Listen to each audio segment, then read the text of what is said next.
Hi, Minnesota, and all you good residents of Hennepin County. I'm Alan Repke, Inform TV, Box 333, Alexandria, Minnesota.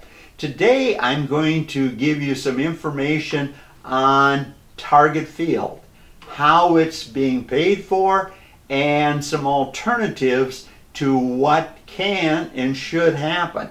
One of the things I want you to especially do as you watch this video is to see that you take this video and send it to your mayors, your city council members, your county commissioners, as well as your state legislators that represent you in Hennepin County.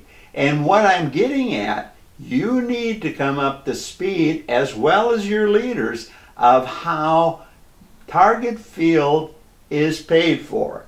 And I want to give you $90 million of tax relief and see that Target Field, just like US Bank Stadium, is paid off.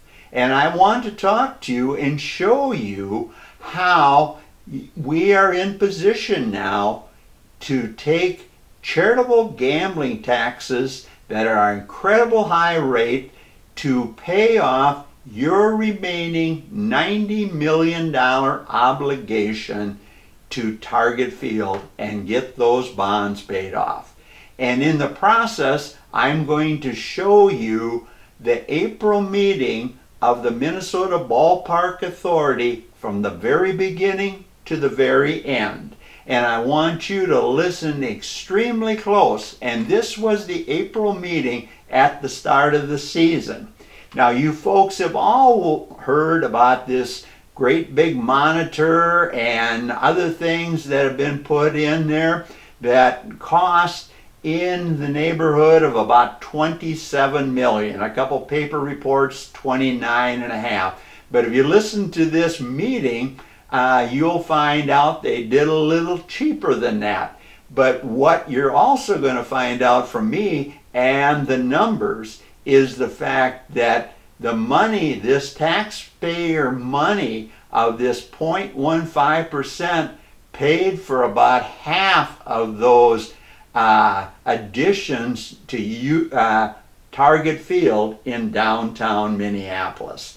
And I'm going to give you a little thought process before I start this half-hour meeting. I was down to cover the Minnesota Sports Facility meetings.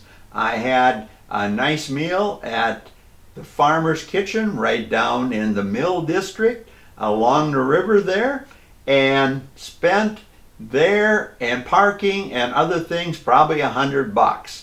So my $100 that day in Hennepin County, I contributed 15 cents to these causes. And here's the main cause my 15 cents went into that day, or anybody, Hennepin County residents, or any other guests that maybe spent $1,000 when you were there for the Taylor Swift concert and so on. The official goes on to state to me, there is no split of the sales tax. It all goes into the trust indenture account, primarily for the benefit of the bondholders of Target Field. The first use of the state sales tax is to pay debt service. Any remaining money can be used for one of four things: the Capital Improvement Fund of Target Field, which is part of that new video monitor, as well as a number of other things in the field that spent about $28 million. Half of that cost the media that has a conflict of interest in the Twin Cities. All laid it out. It was just paid for by the authority and the Twins. Well, the authority is funded by that sales tax money that they took out of me that day, or days that I've been in Hennepin County, and you residents every day when you pay sales tax in Hennepin County. Then number two, it's the operating cost of the ballpark authority. And this goes on to say somewhere between $600,000 and $700,000 a year. That's part of where this 0.15% sales tax goes, people. And then it goes to youth activities. And listen to this tape of some of the things the Twins representative talked about at that meeting. The other thing is the Ballpark Authority chairwoman talks about this item, library hours.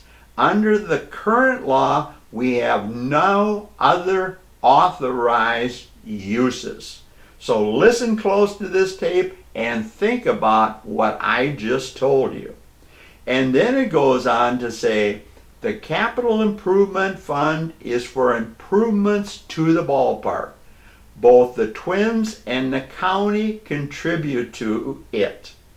And the Minnesota Ballpark Authority manages that entity. So listen close when you listen to this half-hour complete meeting. A quick request from you pull tab players of Minnesota, as well as you charities that sell pull tabs in about 3,000 locations around the state of Minnesota. Your efforts in having charitable gambling and playing pull tabs has eliminated the debt for US Bank Stadium.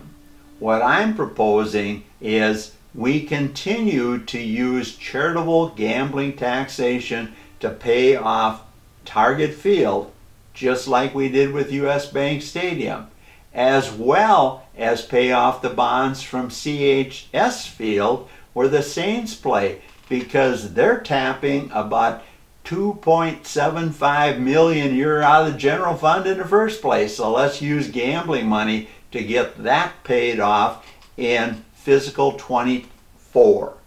And at the same time, if you continue to gamble the way you have been, we'll also have enough in fiscal 24 to pay off XL Energy Center where the Wild play. So what I'm saying here, if you don't do that, the politicians in St. Paul, instead of getting $37 million for the general fund, which I believe is totally justified, if you gamble the same, they're going to have $180 million for their pet projects, and they're going to continue to stick anybody that pays sales tax in Hennepin County, and especially you residents. So support the Alan Repke proposal of let's get these sports venue paid off, Target Field, CHS Field, XL Center where the Wild play, just like charitable gambling did for US Bank Stadium. And so we then, you charities, can negotiate in 25 a reasonable tax rate, and you can do much more for your communities. I'm going to call this meeting to order. It is Thursday, April 13th. It is about 9:10 a.m. This is the meeting of the Minnesota Ballpark Authority, our quarterly meeting. And so I would love it if we could do the roll call at this point. Commissioner James R. Campbell. Present.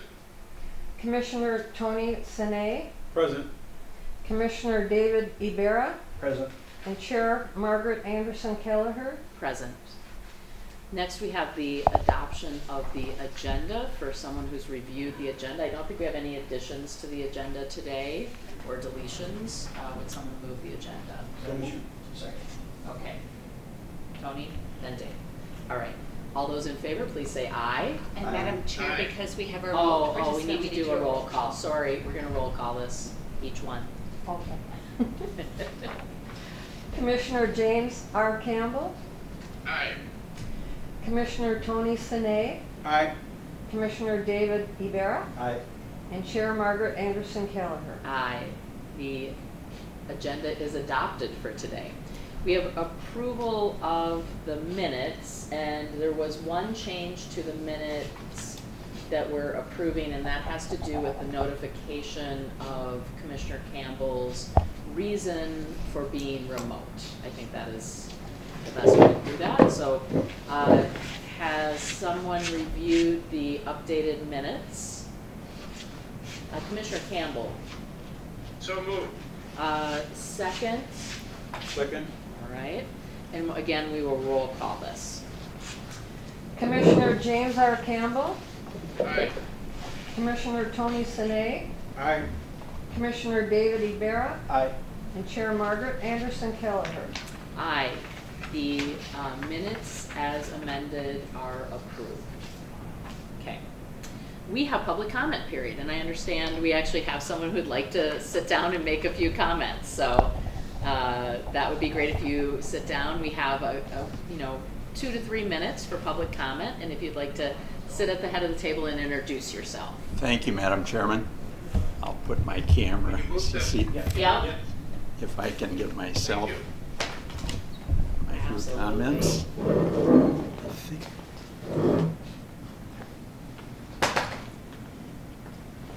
Well, welcome. Thank you for the welcome, and Madam Chairman and board members, I'm Alan Repke, Inform TV, Alexandria, Minnesota, and I recently saw your agenda, and I thought it'd be a good time to come down and acquaint myself a little bit how this works compared to U.S. Bank Stadium and the Minnesota Sports Facility Authority. I've tracked them, and I've tracked the Gambling Control Board activities, which has funded that. And I was lucky enough to be at their October meeting last year, and some meetings before when Lester Bagley of the Vikings said we're going to have to renew the bonds. And my research showed that there was no need to. And I presented at the Minnesota Sports Facility Board that they should be paying off those bonds in June 30th of this year. And thankfully, they're going to do that. And one of the reasons I'm here today is the fact that if I could end the interest and get the public share of U.S. Bank Stadium paid for, and so we could track things better as far as what is public and what is private business from the Vikings, and I'm here today to do the same, because I've been tracking some of the activities with this stadium history, and it appears your bonds are going to be paid off in 26. And when I look at the numbers of the overall situation with public financing of this wonderful facility as well as U.S. Bank Stadium facility, I think it's time that we end the burden of anybody purchasing something in Hennepin County or the taxpayers of Hennepin County.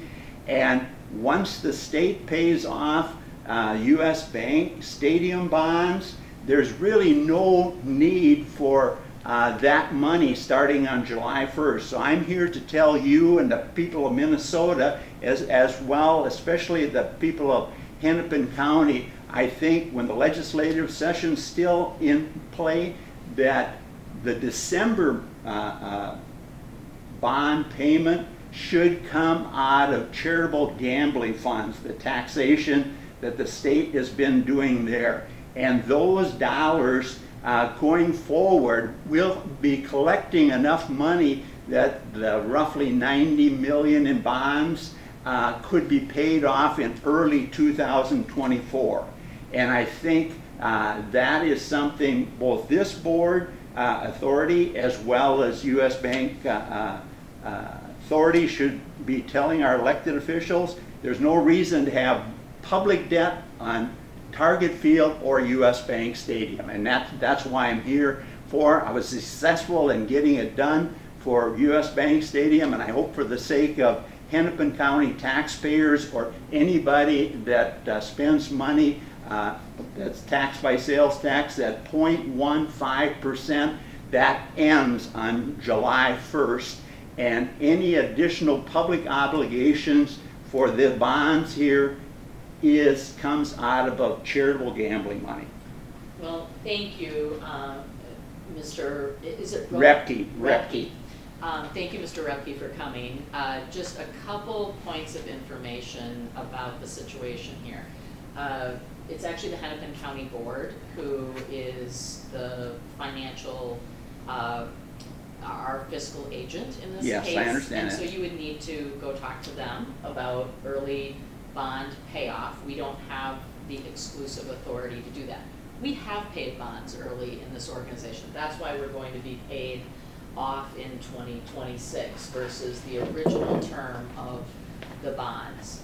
So I think it would be best if you maybe would like to speak to someone at Hennepin County, maybe the board chair, but that is really not the authority that we have to do. Plus it would take an act of the legislature, as you are well aware, to transfer the original agreement, which is funded by sales tax. So what I'm getting at, unfortunately, So we're not going to enter into a debate today. No, I If know. you'd like to talk to our executive director after the meeting, that would be wonderful. I fully appreciate that. At some point in time I will, but I just wanted to make sure the Yes. taxpayers of Hennepin County know there's a real option and fans of baseball in these two stadiums to get the public share paid off. Thank you very Thank much, you. Madam Chairman and Board, All and I'll right. just stay to listen to the rest of the meeting. Absolutely, thank you. We're glad you made the trip, so thank you. I am too.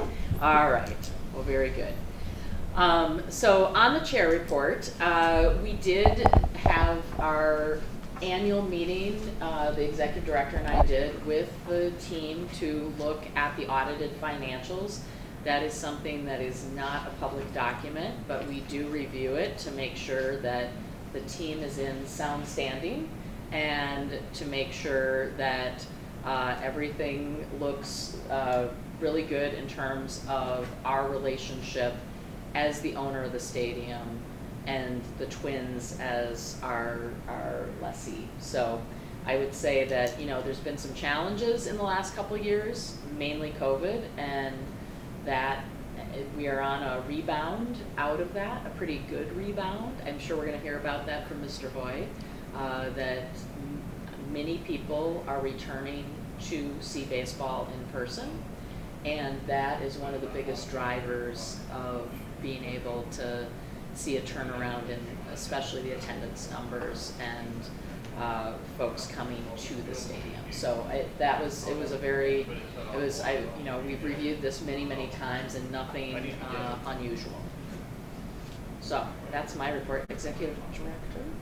Thank Kenny? you, Madam Chair. I would just note that MnDOT has started a project in the neighborhood. They're working on improvements to Washington Avenue at the 394 exit, which is a very good thing because for pedestrians on Washington, that's a highly trafficked area and it needed improvements. But part of the consequence of that project is it impacts access to the ballpark service road and also impacts Hines and Kraus Anderson and their development of North Loop Green. So we have a weekly coordination call with MnDOT that's going very well.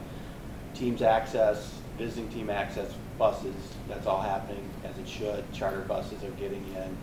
Kraus Anderson is moving along in their construction, so that's going very well, and we appreciate MnDOT's coordination with us to make sure that we don't have impacts. That project's going to run essentially from this week till probably mid-June. But it's an important project that the neighborhood group had identified as a priority, and MnDOT was very responsive along with Hennepin County. Can I just add, Yes. there's been some adjustment to light timing as of yesterday on the 4th Street exit. Oh, sure. Because, there was a lot more pressure on 4th Street exit, especially coming into games, and the city will monitor that. Thank you, Madam Chair. That concludes my report, and I'm obviously available for questions if anybody has questions. Okay, all right. We have a number of discussion items today, and I think that, Mr. Hoy, you're going to be speaking to most of them. All Madam of Chair, them. absolutely. All right, well, good to have you, thank you. I think we have the correspondence on the 2022 ballpark maintenance costs. We have the recap of the 2022 capital investments at Target Field. We have the investments in youth activities and amateur sports, which are paid for by the sales tax in Hennepin County. We have the affordable seating plan, as are library hours, extended library hours, so just for the record. Target Field operations update as well. So, Madam Chair, Commissioners, the floor is yours. I'll be very brief, and if you have any questions, I'm certainly happy to answer them as it relates to any of the reports. Just from a 10,000-foot overview, our 2022 actual maintenance expenses came in at about $8.2 million. Our budget for 2023 is $8.8 million. Our CapEx report includes pretty much everything that the team funded at the amount of $2.2 million for last year. We also will owe you I'll call it a joint CapEx fund report once we finish out what we call the Scoreboard 2.0 project, which we have obviously jointly funded. We'll provide a detailed report, but I'm happy to report that we are on budget, if not under budget, when you look at some of the still available contingencies. And in my operations report, I'll discuss that project and obviously the transformation that we've had over the past couple of weeks of the ballpark to get ready for the opener. Community giving and youth activities and amateur sports. Last year we were about $500,000 over what the lease requires us to donate in those areas, which was an increase of about $200,000 over the 2021 amount. So that fund certainly has been functioning well. And one note in there too, I believe it said that the Delaware North contribution through nonprofit organizations working the concession stands here was about $1.4 million last year. And cumulatively, I believe we are now over $20 million since Target Field opened. So that's a great program, and I know that with the challenges that they face as it relates to staffing the building properly, nonprofit organizations have become an even more important component. So it's a great win-win for all parties concerned. As for affordable seating and all of that stuff, we have continued on with pretty much all the staple plans that we've had previously. We did expand a few areas, our family affordable stands. We've expanded those to section 120, 133, and 311. And there you have substantially discounted concession prices on everything out of those stands. We've also expanded our all-you-can-eat program, which typically was on Friday nights out in the grandstand in right field. It is now available every night for the sections directly below us here in sections S, T, U, and V on the club level. And if you check out that, they've got quite the setup out there to allow folks to come in and get their stuff and eat as much as they like and drink as much as they like. So that has been kind of an expansion. Things like Dollar Dogs on Tuesday nights, etc. Those are all still in play. And we're starting a few new programs. I believe there's one called 612, which is a $6 beer, $1 soda, and $2 hot dogs or something like that. That's kind of a happy hour type program, and we're going to expand that, I believe, throughout the months of April and May. On Tuesday nights, we'll have a happy hour program to try and get folks in as we've shortened up the gate times with our 6:40 starts. Last year we instead of having an hour and a half gate on those nights, we've gone with an hour.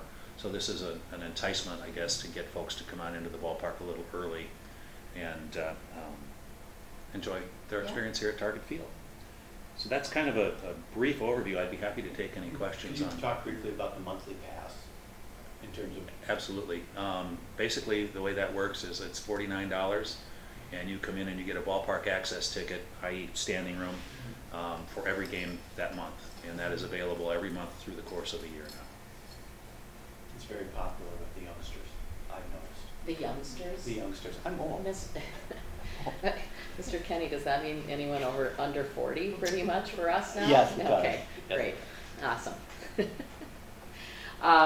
Questions, members? Yeah. Madam Chair, I just have a quick question. Have you noticed, have they been able to track the total sales with shortened games? Madam Chair, Commissioner Yes. Santa, we did very well the first couple games, extremely well, both food and beverage and merchandise. The last couple days, the games have been very quick, and we were down a little bit. Yeah, it's interesting, because if you don't tune in, you may miss a ball game now, which is, Madam Chair, Commissioners, Yeah. the average game time last year was 3 hours and 3 minutes, and at this point, we're averaging right around 2:30. Really? Yeah. all right. Commissioner Rivera. Madam Chair, Mr. Hoy, just curious if you are starting to track data in terms of the time it takes for folks to get into the facility. It seems like the new screening security process is much faster and much more efficient than what it had been in the past. Just- Yes. Madam Chair, Yeah. Commissioner Bauer, you're right on. Our partnership with Evolve is our new system, which basically it doesn't require you to divest your phone, your keys, anything. You just keep walking in, and it's an artificial intelligence-based system along with magnetometer type technology. But when the gates opened on the opener, I was in my office over here, and the whole sidewalk along 5th Street here was full of people, and literally they started walking. And as they walked, they just went through.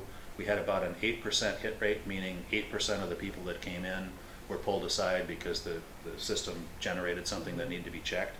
But it flowed consistently and has been unbelievably efficient for all the events, but particularly on opening day when you had a bunch of people trying to get in the building as soon as we opened. It went very, very well.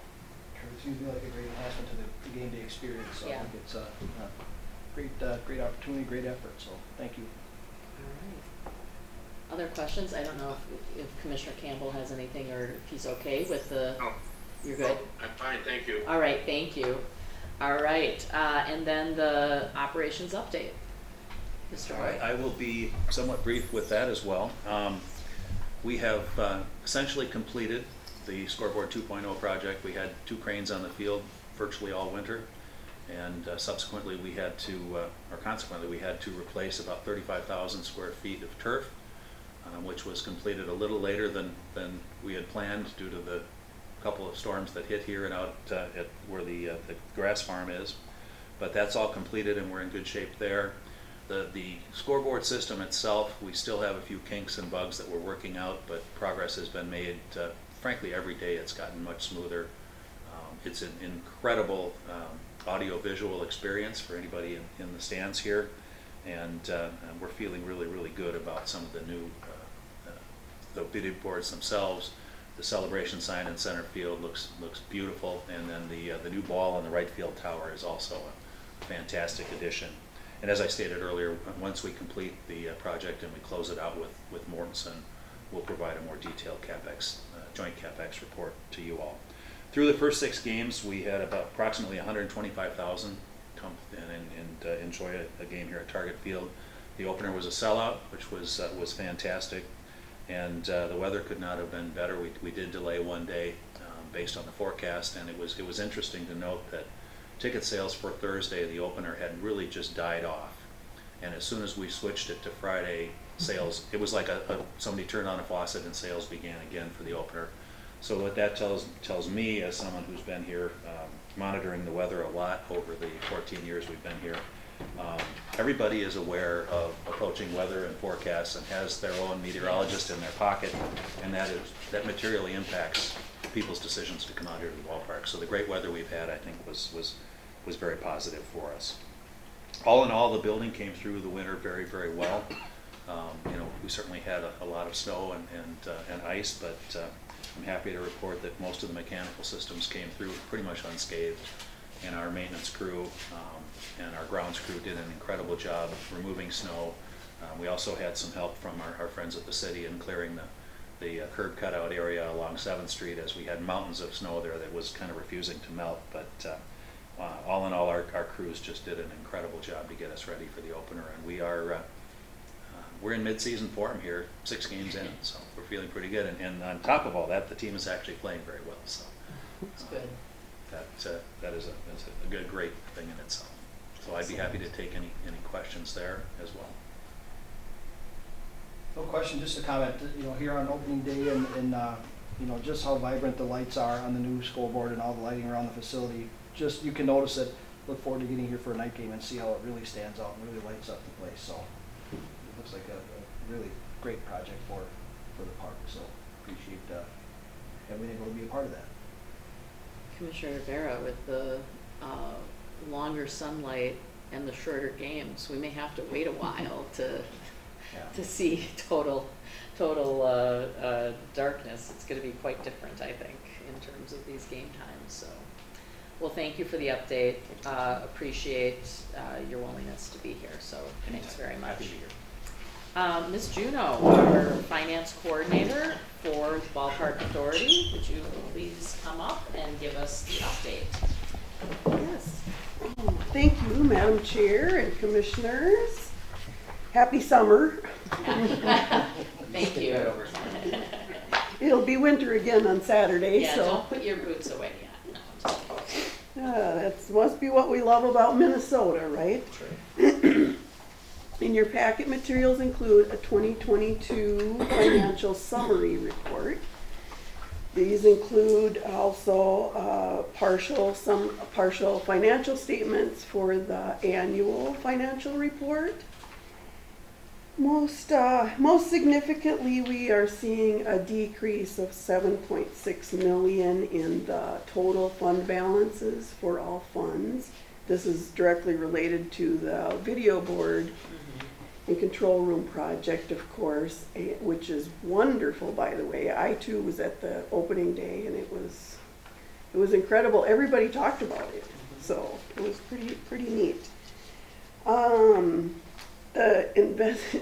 Investment earnings also kind of stand out. As you all know, we have to make an accounting entry at the end of the year, and this year this year our entry for the market value adjustment at the end of the year decreased. So it appears on the financial statements that we have a loss in interest revenue. However, that is not the case. We at cash wise, we actually earned quite a bit more, $170,000 more in 2022 than in 2021, and even more than we did in 2020 as well. So this is just an adjustment for anybody who might look at that and think, because once you record it, it does of course decrease our revenue sources, or appear to. So contractual services, on page 3 it shows contractual services. It looks like that number is high. However, most of that includes some small projects that were done out of the capital project fund last year. So we really did not spend a lot more on contracted services last year. Truthfully, we decreased a lot of our contracts last year. So the Ballpark Authority has traditionally been pretty stable with those services. We go up and down just a minor amount. Madam Chair, can I Yes. ask a question? Yes, Mr. Johnson. Where does something like the mural sit in this? Sorry, I didn't. Where's something like the mural? The mural. So I think I can help with that, because that is, I think that was actually a Twins project. It was Oh, that's right, there was some joint. There was, and we haven't closed it out yet, so we actually haven't paid for it yet, but that would come out of our project fund that we control, that's outside the Ballpark Reserve Fund. Okay. It's about $7 million in that account, and it's essentially, not to exceed, for both was $200,000. We'll probably spend 150, 160 when it's all closed out. Sorry So about that. we'll be at half of that. Okay. All right. Correct. That's part of what I was mentioning about that 270 contractual services that comes out of that capital project fund. So, which by the way, I did a analysis kind of that fund balance for the capital project fund over time, and I was mildly surprised at how stable that balance has been over the last 8 years, considering there's very little there's no real revenue source in that fund outside of interest, and we deposit our revenue from the Twins for our event revenue goes into that fund, and really that's our only revenue source in that fund. So I was mildly surprised at that. So are there any other questions? Any other questions on our financial update? All right. I'll move in, Yes. Madam Chair, I'll move into the March report for 2023. Okay, yeah. There's not too much to say. There's been very little activity Yeah. as of this point in time, so unless anybody has any particular questions on that as well. I don't have anything significant to quiet. report, yes. Okay. Appreciate that. Any questions on the March financial update? All right. Thank you, Ms. Juneau. Thank you for making sure that we're on track. Members, our next meeting will be July 13th of 2023. And if no one has further business for the Ballpark Authority, we are adjourned. And Madam Chair, if I might quickly, Oh. before we formally adjourn, as you know, the statutes require us when we have a participant via interactive technology, we must state on the record the reason for it. It could be a Yes. scheduling conflict or being out of state.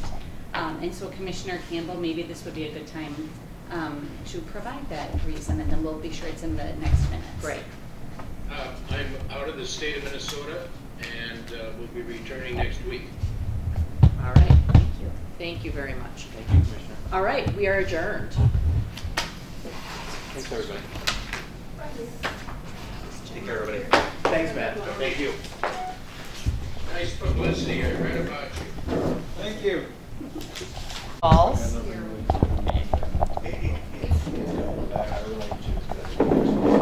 right.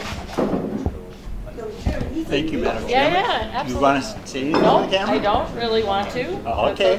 okay. That's fine. I think your idea is interesting, but I think the fact there's no bill in the legislature at this point probably means it's real unlikely, but. At least I want to make sure you guys are aware Yeah. as leaders.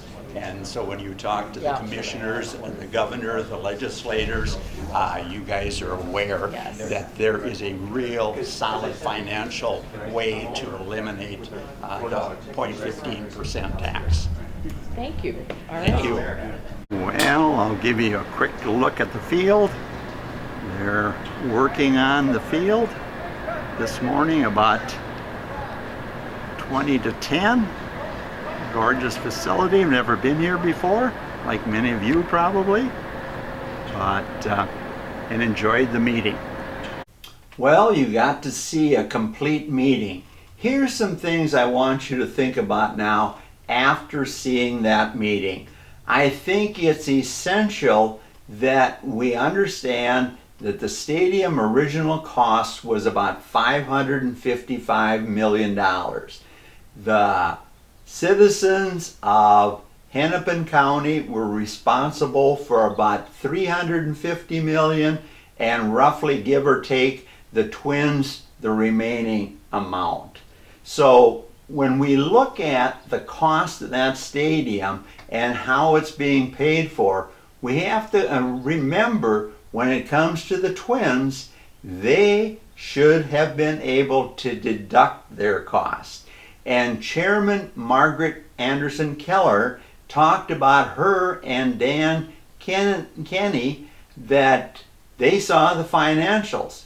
One of the things we want from the chairman is to see how have they paid off their share, or have they been able to depreciate it off 100% now. You know, we've had some very interesting changes in depreciation schedule and tax breaks for business, especially under Trump. So we need to find out from her, when she looked at the financial statement, as well as Dan, the executive director, that how are they coming on their debt? The other question, when they have access to the Twins balance sheet, this .0 project of this big monitor and that two guys standing out in the field and the big baseball up on the board there. How have they handled that tax-wise? Because that should have been on the financials they look at. And what I'm getting at, if the first portion was for the control room, were the Twins / the Polad family able to write that off their taxes in 1 year? That's very important when we start talking about a public-private partnership. So I want you to think about that as well. And the other thing going forward, I want you to think about this. The stadiums are built, they're in operation. I would pick Dan Kenny of the Minnesota Ballpark Authority to be the executive director or chairman, whatever you want to call him, that we end up now with one stadium commission in Minnesota and eliminate two. There is absolutely no reason to have two authorities when the stadiums are only a few miles apart. And the people that manage them can get in light rail and go back and forth really easy. And here's the other thing I want you to think about, is the fact that US Bank Stadium is basically run by ASM Global. They take care of everything and they just report to the board. Plus they have Aramark do the food. And when we look at Target Field, the Polad family is running that operation, other than the fact they as well have a business that takes care of the food. So when we look at these two beautiful stadiums, I think we need to reassess the whole situation. Now I'm going to give you some insight on a couple clips where I attended and made some comments at the Minnesota Sports Facility Authority relating to US Bank Stadium. And one of the things that I want you to think about and ask some questions with their leaders, as well as the Minnesota Sports Facility Board. We just had Taylor Swift there, that huge concert. We just had the people in the neighborhood there, the Islamic religious meeting there, ED, I think it's EID, however they pronounce it. They just had a big religious event there for a day. And what I want all Minnesotans, all fans of the Vikings, all fans of sound government, is the fact that how did this stadium, US Bank Stadium, come out when it came to Taylor Swift there? All the revenue that was raised, what amount did the Sports Facility Authority get out of that? The other thing, the same goes for our Islamic friends. How much did they pay to go there? And the other thing, we have this gymnast thing that's been in the news. How much are the stadium itself going to get to have that event there? I believe it is, next summer or next winter? How much is the stadium going to get? Because see, I want these things to cash flow, folks, and I believe they can if we reorganize the two stadium authorities into one commission and get business people on there and get the political operatives away and start managing these two stadiums with an executive director like Dan Kenny that's been very open on giving information, compared to what it's almost impossible to get any information from the Minnesota Sports Facility Authority, even though I've been to a number of their meetings, and the one you watched was the first time I was at the Minnesota Ballpark Authority. And what I'm getting at here, when we look at the St. Paul Saints, there's some numbers online there from them before they were sold to the Twins, is the fact that their revenue, about 50% came from tickets, 25% came from concessions, and then whatever else they could do. But here's what I want to know, and all citizens of Minnesota, all taxpayers of Minnesota need to ask. When it came to the Taylor Swift concert, how much of that huge revenue of those tickets did the authority get?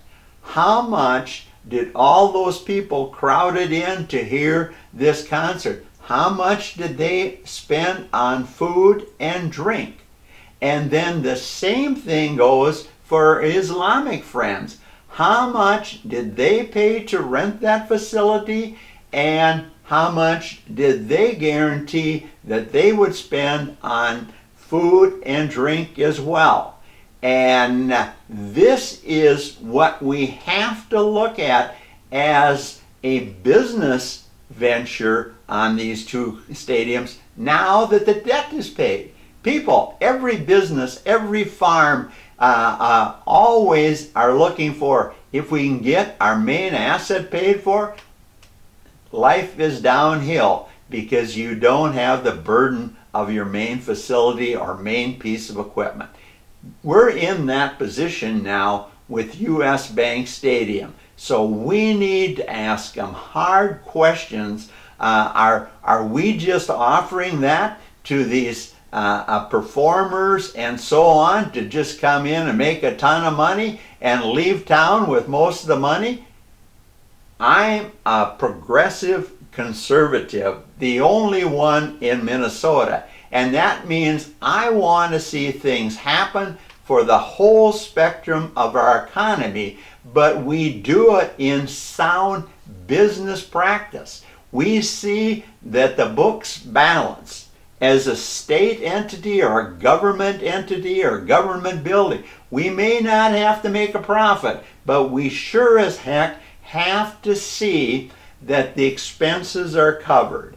And as you watch these two clips on US Bank Stadium, be thinking about that, because I believe Target Field, under the management of the poll ads and the help that we have given as taxpayers, especially you guys in Hennepin County now, that facility should be on its own for the next 10 years.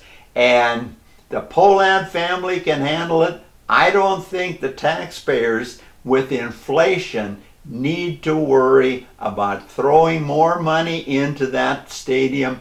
We'll look at that in 10 years. And we need to do the same with US Bank. Nobody builds a brand new house or brand new factory and immediately says, we have to have all these millions and millions of dollars each year to upkeep it, to keep it like brand new, to keep updating things. I think we've put in what we need. See, I'm an old timer. I remember going to a Twins game, our Twins games, and the food vendor was Wally the Beer Man, and you went up and you got a brat and some popcorn and you enjoyed the game. Now all of a sudden everybody's asked to have these fancy suites and this special menu when you go to an event. I want to see these facilities start cash flowing. And if we put a board of directors together the way I want it done, to give us 7 business people, so when we look at these venues, are we making money on the concessions? Are we always getting a good cut of the events? You know, the Vikings tickets, that is all taken care of. I'm not concerned about that. But the reality after that, if indeed it is the People Stadium like Governor Dayton talked about, we're in a position now, people, where everything should cash flow. Watch these two clips and make sure I can be on public TV with a number of issues of the day. And hopefully their new board member, Dan Stoles of the credit union, can help me get on so you people are truly informed.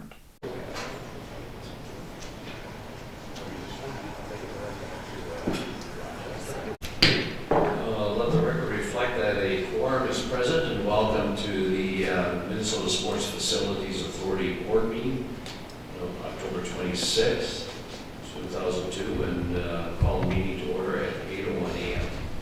I want this stadium paid off by June. When the bonds come through, we're going to have about 327 million of stadium reserve, and the bonds are only 378. We got this $7 billion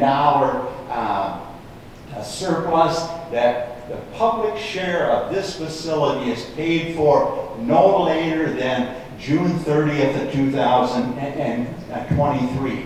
Because we have the money, we're all proud of this facility and all the people that are involved in it, but I want to make sure the little guy, the pull tab player that has put his money on, that it was going for a good service, and they were thinking it was charity, but in life we contribute to a lot of things, and that's my concern today, and I will continue to follow the operation of this great stadium, this facility, as well as the gambling control board, so we can have not only what Lester just said, a world-recognized stadium in the country and in the world, that the public share is already paid for. But it wasn't paid for by wise politicians. It was paid for by the little guy putting his $20 or $100 down to buy pull tabs, and this incredible high tax rate is ready to be paid off. Thank you, Mr. Chairman and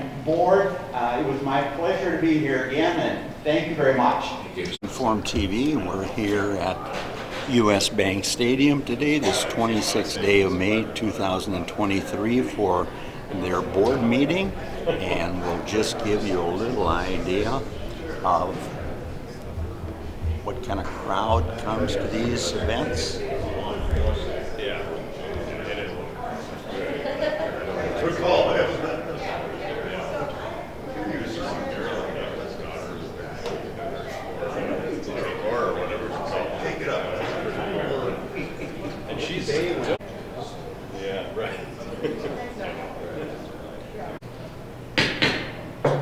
Good morning, everyone, and welcome to the Minnesota Sports Facilities Authority Board meeting Friday, May 26, 2023. Let the record reflect that a quorum is present, and I call the meeting to order. The U.S. Bank Stadium is paid off. I think the legislature or you folks should encourage that we pay off the bonds, the target field as well. There's $90 million there. With even with the changes in the gambling money, they should by the first quarter of 2024 have adequate funds to eliminate the burden that Hennepin County residents are paying in that 0.15 sales tax, or anybody who spends money in Minneapolis. And let's get that paid off as well. The other thing that I hear from the population is they see the big salaries. The average adult in Minnesota are only half or are going to get $260. They're wondering, when is this thing going to be cash flow? You had a great discussion as far as Mr. Bagley and yourself. What do you think they need? But the citizens of Minnesota think it's time both Target Field and this facilities start to cash flow. And when we have populists doing things for us now, they should give the citizens of Minnesota a report on, can that ever happen? I think it can, at least for sure on Target Field. And then from a standpoint, I think this board needs to send to the Gambling Control Board a a letter of thanks to every single pull tab player in Minnesota that were taxed at an excess of 50% on the earnings, and have the Gambling Control Board, because Allied Charities that had a disastrous legislative session, I believe, and don't represent all the charities. You folks send a letter to the Minnesota Gambling Control Board so they can post it in all about 3,000 venues around the state of Minnesota that gamble, and just say, thank you folks, come to Minneapolis, see this wonderful stadium, get your group to take a tour of it, you paid for it, and that's where I'm coming from. I received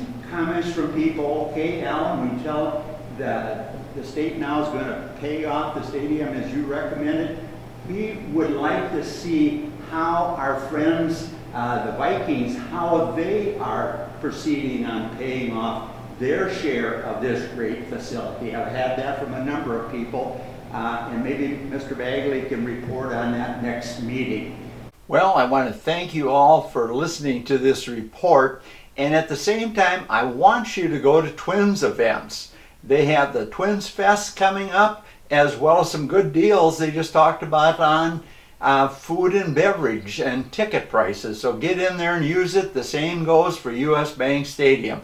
But I want you to understand, when it comes to Target Field, the Twins only pay a little over $1 million a year in lease. And for you people in Minneapolis and St. Paul, we got leaders that don't think should have any type of rent controls.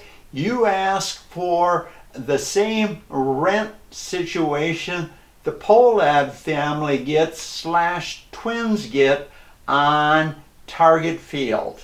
You'll see that inflation is really handled for those folks. So you people that rent an apartment or a house in Minneapolis or St. Paul, you deserve some breaks and some consideration. The other thing is, when I said 10 years, that's the negotiation point, because here's the thing.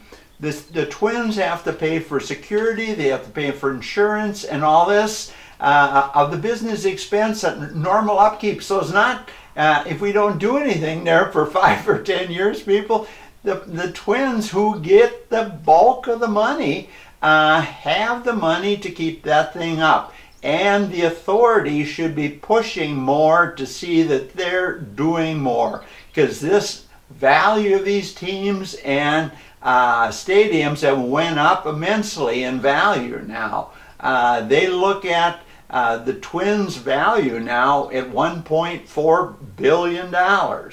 And so that's where I'm coming from. Somebody has to start bringing out some points. I don't want public TV to broadcast or film their meetings. I want to, and I want some time to start with on Minnesota Public TV to get this all over the state. I hope you've learned enough that it's time somebody like Alan Repke of Informed TV, Box 333, Alexandria, Minnesota, gets a chance to represent you people, the common citizen. You can get the link for this show for your friends as well as your elected officials at Informed TV channel on YouTube, and make sure you and they subscribe.